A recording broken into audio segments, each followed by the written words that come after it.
آج ہم انشاءاللہ نظر بد اور حاسد کے شر سے بچنے کی دعائیں آپ کے ساتھ شیئر کریں گے۔ اللہ سبحانہ وتعالی ہم سب پر بہت ہی مہربان ہے۔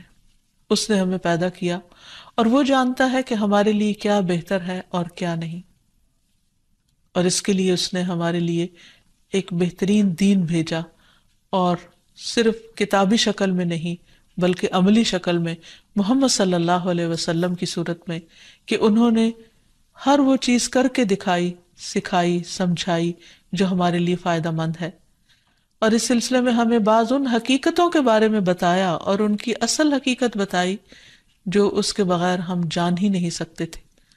اور ان حقائق میں سے ایک حقیقت یہ ہے کہ انسان کی نظر بھی ایک اثر رکھتی ہے، اور پھر اس سے بچنے کے لیے کیا کیا جائے، کیا کوئی من گھڑت طریقے اختیار کر لیے جائیں یا وہ جو خود نبی صلی اللہ علیہ وسلم نے سکھائے؟ کیونکہ اگر ہم وہ طریقے اختیار کریں گے جو رسول اللہ صلی اللہ علیہ وسلم نے خود اختیار کیے یا اختیار کرنے کا حکم دیا، تو اس میں ہمارے لیے بھلا ہی بھلا ہے، فائدہ ہی فائدہ ہے، کیونکہ وہ موسٹ اوتھینٹک چیزیں ہیں، موسٹ ایکوریٹ چیزیں ہیں، کیونکہ اس کا سورس وحی الہی ہے، اور باقی چیزیں انسانوں کا علم ہے، کہاں انسانوں کی عقل یا تجربات اور مشاہدات، اور کہاں اللہ رب العزت کی بھیجی ہوئی تعلیم۔ تو اس لیے اس سلسلے میں بھی ہم قرآن و سنت سے ہی رہنمائی حاصل کریں گے۔ اور پھر دعا کرتے وقت یاد رکھیے کہ سب سے پہلے اللہ سبحانہ و تعالیٰ کی حمد و ثنا، اللہ تعالیٰ کی حمد و ثنا میں نبی صلی اللہ علیہ وسلم کی وہ دعائے استفتاح جو صبح تہجد کے وقت آپ پڑھا کرتے تھے بہت ہی خوبصورت ہے۔ اس میں بہت ہی عمدہ انداز سے آپ صلی اللہ علیہ وسلم اللہ تعالیٰ کی حمد بیان کرتے ہیں۔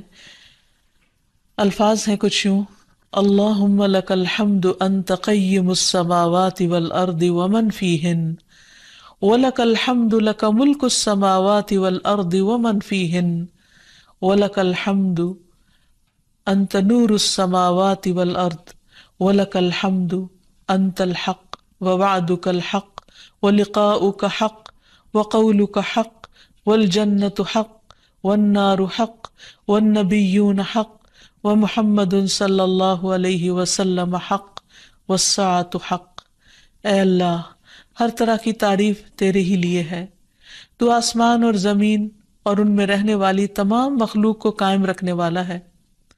ہم تمام کی تمام بس تیرے ہی لیے مناسب ہے، آسمان اور زمین اور ان کی تمام مخلوقات پر بادشاہت صرف تیرے ہی لیے ہے اور تعریف تیرے ہی لیے ہے۔ تو آسمان و زمین کا نور ہے اور تعریف تیرے ہی لیے ہے۔ تو حق ہے، تیرا وعدہ حق ہے، تیری ملاقات حق ہے، تیرا فرمان حق ہے، جنت حق ہے، دوزخ حق ہے، انبیاء حق ہیں، محمد صلی اللہ علیہ وسلم حق ہیں، اور قیامت کا ہونا برحق ہے۔ اور پھر اللہ تعالیٰ کی حمد و ثنا کے بعد درود شریف کا پڑھنا دعاؤں کی قبولیت کا ذریعہ بنتا ہے۔ تو اس لیے جب بھی اللہ تعالیٰ کو پکاریں، اللہ تعالیٰ سے قبولیت کا یقین رکھتے ہوئے اس کو پکاریں، اور خصوصاً زندگی میں پیش آنے والی ان مشکلات کو جن کا سبب معلوم ہو، اور ان مشکلات میں بھی جن کا ہمیں سبب معلوم نہیں، ان سب کو دور کرنے کے لیے اللہ تعالیٰ کی مدد لیں۔ جہاں تک نظر بد کی حقیقت کا تعلق ہے تو اس کے بارے میں نبی صلی اللہ علیہ وسلم نے ہمیں بتایا ہے۔ آپ نے فرمایا العین حق، کہ نظر لگنا برحق ہے، یعنی انسانی نظر کے اندر ایسی ریز ہوتی ہیں، ایسی تاثیر ہوتی ہے جو دوسرے کے اوپر جا کر اثر انداز ہوتی ہے اور اس کو نقصان پہنچا سکتی ہے، لیکن یہ ہوتا ہے اللہ کے اذن سے، اللہ کے حکم سے۔ اللہ تعالیٰ جس چیز میں چاہے خیر رکھ دے، جس چیز میں چاہے تکلیف کا عنصر رکھ دے، اور اس کے ہر فیصلے میں خیر و بھلائی ہی ہے۔ جو کچھ ہوتا ہے وہ اسی کے حکم سے ہوتا ہے۔ مثلا ہم دیکھتے ہیں کہ یعقوب علیہ السلام کے بیٹے جب مصر میں سب جا رہے تھے تو انہوں نے خاص طور پر ان کو تلقین کی تھی کہ تم ایک دروازے سے داخل نہیں ہونا، اور اس کی وجہ یہی تھی کہ ان کو ڈر تھا کہ کہیں یہ سارے نوجوان اکٹھے جب مل کر داخل ہوں گے تو دیکھنے والوں کی نظر کا شکار نہ ہو جائیں۔ تو انہوں نے کہا وَمَا أُغْنِيَ عَنكُم مِّنَ اللَّهِ مِن شَيْءٍ إِنِ الْحُكْمُ إِلَّا لِلَّهِ عَلَيْهِ عليه توكلت وعليه فليتوكل المتوكلون. تو انہوں نے کہا کہ میں تمہیں یہ ترکیب بھی بتا سکتا ہوں، لیکن میں تم سے اللہ کی طرف سے آنے والی کوئی چیز ہٹا نہیں سکتا. یعنی اگر پھر بھی اللہ کا حکم تم پر نافذ ہونا ہوا، کوئی نقصان پہنچنا ہوا، تو پھر میں کچھ نہیں کر سکتا. حالانکہ وہ اللہ کے پیغمبر تھے. حکم اللہ کے سوا کسی کا نہیں، اسی پر میں نے بھروسہ کیا اور اسی پر لازم ہے کہ سب بھروسہ کرنے والے بھروسہ کریں. پھر اسی طرح ایک اور روایت میں جو حضرت ابو ذر سے مروی ہے، ہمیں پتہ چلتا ہے رسول اللہ صلی اللہ علیہ وسلم نے فرمایا ہے کہ بے شک نظر بد آدمی کو اللہ کے حکم سے دیوانہ کر دیتی ہے. یعنی بہت سے ذہنی امراض یا نفسیاتی امراض یا ڈپریشن کی وجہ نظر بد بھی ہو سکتی ہے. نظر بد کے بعض اوقات فزیکل اثرات بھی ہوتے ہیں، یعنی جسمانی اثرات بھی ہوتے ہیں. مثلاً ایک روایت میں آتا ہے کہ ام سلمہ رضی اللہ تعالیٰ عنہ کہتی ہیں کہ نبی صلی اللہ علیہ وسلم نے ان کے گھر میں ایک لڑکی دیکھی جس کے چہرے پر نظر بد کی وجہ سے کالے دھبے پڑ گئے تھے، یعنی چہرے کا رنگ خراب ہو چکا تھا. تو نبی صلی اللہ علیہ وسلم نے فرمایا کہ اس پر دم کرو کیونکہ اس سے نظر بد لگ گئی ہے. تو اس سے بھی پتہ چلتا ہے کہ نظر بد جسمانی بیماریوں یا جسمانی حالت میں تغییر کا سبب بھی ہو سکتی ہے. پھر آپ نے یہ بھی فرمایا کہ نظر بد آدمی کو اللہ کے حکم سے دیوانہ کر دیتی ہے، حتیٰ کہ بعض اوقات انسان اونچی جگہ پر چڑھتا ہے اور پھر وہاں سے گر پڑتا ہے. یعنی بعض اوقات بچے آپ نے دیکھا ہوگا کہ کھیل رہے ہوتے ہیں، اچھے بھلے کھیل رہے ہوتے ہیں، ایک دم ماں باپ دیکھ کر خوش ہوتے ہیں، اچانک وہ ایسی چیز سے جا ٹکراتے ہیں کہ بعض اوقات بڑے بڑے حادثات ہو جاتے ہیں. تو ایسی صورت میں جب بھی انسان کسی چیز کو دیکھے جس پر دل خوش ہونے لگے تو فوراً ماشاء اللہ پڑھے، اللہ کا ذکر کرے، تو پھر نظر کے برے اثرات سے محفوظ رہا جا سکتا ہے. پھر اسی طرح بعض اوقات بچے بلا وجہ رونا شروع کر دیتے ہیں اور چپ ہی نہیں ہوتے، تو اس میں بھی نظر بد کا اثر ہوتا ہے. حضرت عائشہ کہتی ہیں کہ ایک مرتبہ نبی صلی اللہ علیہ وسلم تشریف لائے تو ایک بچے کے رونے کی آواز سنی. آپ نے فرمایا کہ یہ بچہ کیوں رو رہا ہے؟ تم اس کی نظر کیوں نہیں اتارتے؟ یعنی اس پر ایسے اذکار پڑھے جائیں کہ جس کی وجہ سے اس کی یہ تکلیف دور ہو جائے. پھر اسی طرح بچوں کا کمزور ہونا، ان کی صحت درست نہ ہونا. آپ صلی اللہ علیہ وسلم نے حضرت اسماء بنت امیس سے کہا، کیا بات ہے کہ میں اپنے بھائی جعفر کے بیٹوں کے جسموں کو دبلا پتلا دیکھ رہا ہوں، یعنی ان کی صحت اچھی نہیں ہے، کیا انہیں فقر و فاقہ رہتا ہے، یعنی کھانے کو کچھ نہیں ملتا؟ انہوں نے عرض کیا، نہیں، بلکہ انہیں بہت جلد نظر لگ جاتی ہے. آپ نے فرمایا انہیں دم کرو. انہوں نے آپ کے سامنے چند کلمات پیش کیے تو آپ نے فرمایا انہیں دم کرو، یعنی ان کلمات کے ساتھ دم کرو. وہ کلمات انشاءاللہ آگے بتائے جائیں گے. پھر اسی طرح بعض اوقات نظر بد کی وجہ سے جان بھی خطرے میں پڑ جاتی ہے یا انسان شدید بیمار ہو جاتا ہے. اور آپ صلی اللہ علیہ وسلم نے خصوصی طور پر ایک موقع پر جب ایک صحابی نے دوسرے کو دیکھا تو ان کی طبیعت خراب ہو گئی، تو آپ صلی اللہ علیہ وسلم نے خود ان کے سینے پر 3 دفعہ ہاتھ مارا اور یہ دعا پڑھی، اللہم اذھب عنہ حرہا وبردہا ووصبہا، اے اللہ اس کی گرمی اور سردی اور بیماری اور لاغری دور کر دے. پھر کھڑے ہوئے اور فرمایا، جب کسی کو اپنے بھائی کا وجود یا کوئی مال پسند آئے، یعنی کوئی چیز اٹریکٹ کرے، تو اس کے لیے برکت کی دعا کرے، کیونکہ نظر لگ جانا برحق ہے. تو اس حدیث سے بھی پتہ چلتا ہے، اور یہ سلسلہ صحیحہ کی صحیح حدیث ہے، اور جن کو نظر لگی تھی وہ حضرت سہل تھے، اور یہ تفصیلی روایت ہمیں حدیث کی کتاب سے مل جاتی ہے. پھر اسی طرح نظر کی وجہ سے بعض اوقات موت تک واقع ہو جاتی ہے. آپ صلی اللہ علیہ وسلم نے فرمایا کہ اللہ کی قضاء و قدر کے بعد نظر بد ہی میری امت کے اکثر لوگوں کی موت کا سبب بن جاتی ہے. اچانک پھر کوئی ایسی بیماری آ جاتی کہ انسان کی زندگی کے خاتمے کا ذریعہ بن جاتی. پھر اسی طرح یہ ہے کہ انسان دم کرے. حضرت انس کہتے ہیں کہ رسول اللہ صلی اللہ علیہ وسلم نے نظر بد، ڈنک اور نملہ کی بیماری کے لیے دم کی اجازت دی ہے. نملہ کی بیماری میں پسلی دانوں سے بھر جاتی ہے. پھر حضرت عائشہ فرماتی ہے کہ رسول اللہ صلی اللہ علیہ وسلم نے مجھے حکم دیا کہ نظر بد لگ جانے پر دم کیا جائے. پھر اسی طرح بخار، پہلو کے پھوڑے اور نظر بد میں دم کی اجازت دی گئی ہے.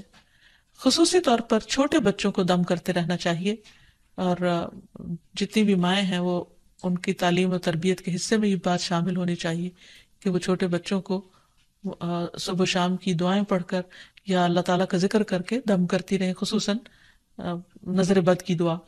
حضرت اسماء کہتی ہے کہ ایک مرتبہ انہوں نے عرض کیا، یا رسول اللہ صلی اللہ علیہ وسلم، جعفر کے بچوں کو نظر لگ جاتی ہے، کیا میں ان پہ دم کر سکتی ہوں؟ تو آپ نے فرمایا ہاں، اگر کوئی چیز تقدیر سے سبقت لے جا سکتی تو وہ نظر بد ہوتی، یعنی اتنے اس کے اثرات ہوتے ہیں۔ پھر اسی طرح نظر بد کے علاج میں یہ بات بھی بہت مفید ہے جو نبی صلی اللہ علیہ وسلم کی سنت سے ثابت ہے کہ نظر لگانے والے کے وضو کے بچے ہوئے پانی سے اس کو غسل کرایا جائے، یعنی جس کو نظر لگی ہو۔ ایک اور روایت میں آتا ہے کہ آپ صلی اللہ علیہ وسلم نے فرمایا، نظر بد لگنا برحق ہے، اگر کوئی چیز تقدیر پر غالب ہو سکتی تو وہ نظر بد ہے۔ جب لوگ تمہیں غسل کرنے کا کہیں تو غسل کر دو، یعنی اس کو برا نہ مانو، کیونکہ یہ ایک چیز ہے ہونے والی۔ اگر کسی کے آنے سے یا اچانک دیکھنے سے یا کسی کی بات سے یا تعریف سے دوسرے شخص کی طبیعت خراب ہو گئی ہے تو اس سے واضح طور پر پتہ چلتا ہے کہ کوئی ایسے ہی اثرات ہوئے ہیں، اور اگر وہ طلب کرے کہ وضو کر کے پانی دے دو تو دے دینا چاہیے، اس کو برا نہیں سمجھنا چاہیے۔ لیکن یہ یاد رکھیے کہ نظر بد کے اتار کے لیے غیر شرعی کام کرنا یہ درست نہیں، یعنی وہ چیزیں جن کا سنت سے کوئی ثبوت نہیں ملتا، جیسے بعض لوگ مرچیں جلاتے ہیں یا بعض لوگ کالے دھاگے پہن لیتے ہیں یا کوئی ایسے نشان لگا لیتے ہیں، تو ان چیزوں سے پرہیز کرنا چاہیے۔ کیونکہ نبی صلی اللہ علیہ وسلم نے ایک مرتبہ ایک قاصد کو روانہ فرمایا اور فرمایا کہ کسی اونٹ کے گلے میں کوئی تانت یا کوئی قلادہ باقی نہ چھوڑا جائے مگر اسے کاٹ ڈالا جائے۔ تو مالک نے کہا کہ یہ لوگ قلادے نظر بد سے بچانے کے لیے ڈالتے ہیں یا ایسے دھاگے ڈال دیتے ہیں، تو آپ نے فرمایا ان کو کاٹ کے ختم کر دیا جائے۔ پھر اسی طرح شرکیہ دم نہیں کرنے چاہیے جس میں اللہ سبحانہ تعالیٰ کے علاوہ کسی اور کو پکارا گیا ہو یا ان کا نام لیا گیا ہو۔ اور دعاؤں میں خصوصاً معوذتین بہت مفید ہیں، قل اعوذ برب الفلق اور قل اعوذ برب الناس آخر تک 3 بار پڑھ کر مریض پر دم کیا جائے۔ رسول اللہ صلی اللہ علیہ وسلم جنوں اور انسانوں کی نظر بد سے پناہ مانگا کرتے تھے، یہاں تک کہ یہ 2 صورتیں نازل ہوئی۔ جب یہ نازل ہوئی تو آپ نے انہیں پڑھنا شروع کر دیا اور ان کے علاوہ سب کچھ چھوڑ دیا۔ پھر اسی طرح ماشاء اللہ پڑھتے رہنا چاہیے۔ قرآن مجید میں آتا ہے وَلَوْلَا إِذْ دَخَلْتَ جَنَّتَكَ قُلْتَ مَا شَاءَ اللَّهُ لَا قُوَّةَ إِلَّا بِاللَّهِ، اور جب تو اپنے باغ میں داخل ہوا تو تم نے یہ کیوں نہ پڑھا کہ ماشاء اللہ لا قوت الا باللہ۔ یہ اس شخص کو کہا گیا جس کا باغ جل گیا تھا، سورۃ کہف میں اس کی کہانی موجود ہے۔